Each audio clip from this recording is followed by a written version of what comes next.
What are your predictions for Bitcoin? $150,000, 2024.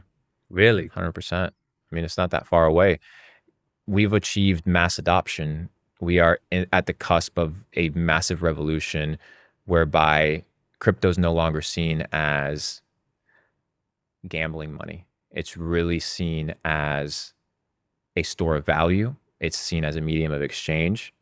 It's seen as a bet against the US dollar and a bet against fiat. Mm-hmm. Over the last 4 years, the US dollar has lost 20% of its purchasing power. Purchasing power means your ability to buy a good, a service at a certain given price. So let's say you had $10,000.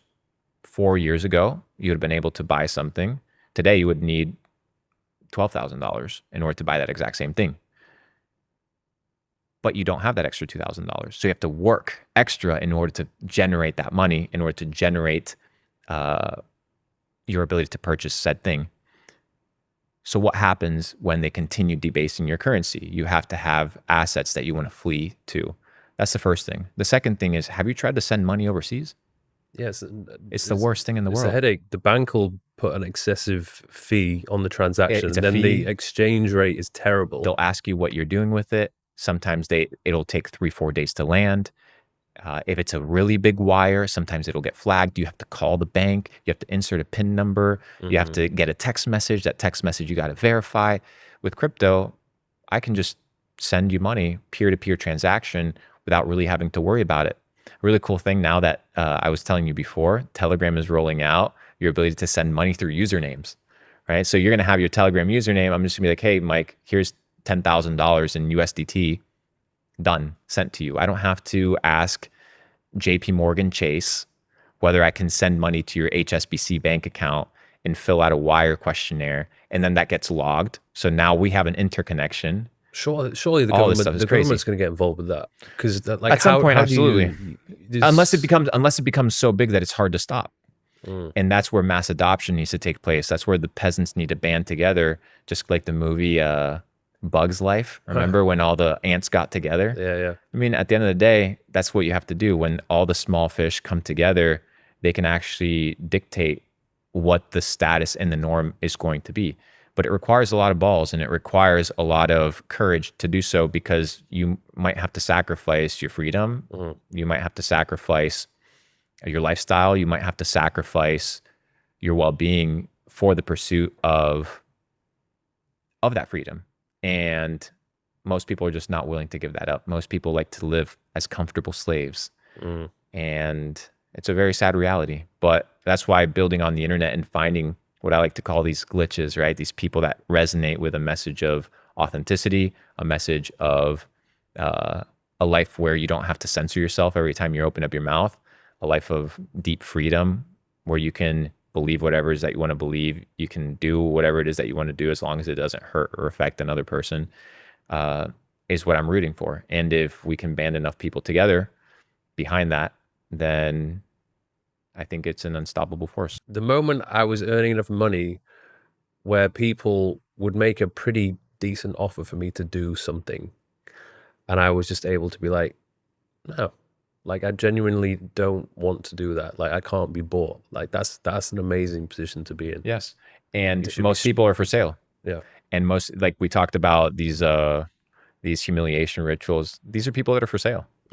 It's some people are like, I'm never for sale. Yeah, but what if they offer you 50 million? What if they offer you something that is life-changing? And some people get these offers that are life-changing offers. But if anything is, if you have a price, whether it's a multi-million-dollar price or, to keep your job because you get jabbed, then you're a slave because you're for sale. And I'm not for sale. That's why you need to be able to get rid of all the things that are liabilities or that can be used against you so that you can live a life of freedom. And freedom doesn't mean having a lot of things. Freedom just means your ability to do whatever it is that you want to do, wherever it is that you want to do it, however it is that you want to do it. And it requires a lot of work to earn that freedom. And most people just don't want to put in the work to get rid of those shackles. I did, and it paid off. And now my objective is to be able to translate that same message to other people. Where are you getting the insider information for where the markets are heading whether that be the stock market or when it comes to crypto? When it comes to crypto, all you have to do is realize the amount of sovereign nations that are observing it. The fact that, for example, El Salvador made Bitcoin legal tender, Hmm. which means they made it money. So Bitcoin is legal as as money. It's Hmm. that's which is crazy to think about, that a sovereign nation would consider this digital coin a medium of exchange and a store of value. So much so that the IMF has a policy that if IMF is the International Monetary Fund. It's one of these organizations that funds a lot of countries that are in despair. They have a policy that if a sovereign nation legalizes a currency, then they have to consider that specific token or money source or thing money as well. So Bitcoin has gone from being, like I said, a gambling token or a black market casino chip to a store of value. That's the first part. The second part is just what you're betting on. When you hold US dollars, you're betting on the fact that the US dollar is going to hold its value, right? That's what you're betting on because you're holding it. But I don't want to bet on the US dollar because the US dollar has been fucking people for the last 50 years. So Hmm. why would I bet on it? The US dollar is the reason why we fund wars, right? Is the US dollar is the reason why you can print money out of thin air and fund mercenaries to go all over the world and drop bombs on kids. Yeah, it's so wild how they send so much money to Ukraine. I don't know what the hell's going on in Israel, but the US has so many problems inside of the country itself. Like the homelessness problem is still something which It's absolutely crazy. baffles me. It's It's like, crazy. how have you not sorted this out yet? Because they don't care, because the government's there to steal from people, not to help people, and that's what people don't seem to understand. That government aid is not government aid. That when the United States comes and drops $1 billion relief package, it's not a relief package, it's a loan. Mm. And if you don't pay off the loan, now you have to sell off national assets like land, like precious metals, like natural resources to pay back that debt, and that's how you turn countries into slaves. Yeah. I like this quote, which you said, "Those who want to lead the orchestra must be willing to turn their back on the crowd." Mm. What do you mean by that? You have to be okay with being misunderstood. Hmm. You have to be okay with being rejected. You have to be okay with not thinking like the 99%. If you want to lead, you have to lead from a place of confidence. And the worst thing you want to be a follower that follows followers. It's the Yeah, worst thing that you can be. sheep. A sheep that follows sheep. A leader is the one that sets the direction, is the one that thinks on their own terms, whether they're right or wrong, whether you agree with it or not.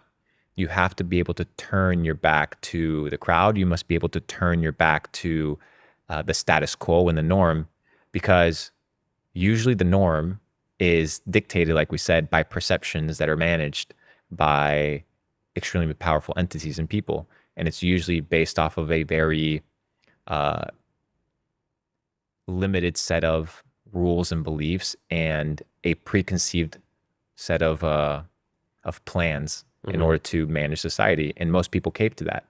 So whether it's the school system, whether it's how people think about a job, whether it's how people think about relationships, whether it's how people think about their eating habits, all these things, you have to be able to think out of a place of autonomy. And it may not be comfortable, it may not be popular, but usually the popular thing is not always the best thing. Mm. And if you want to be a leader, you have to lead yourself first.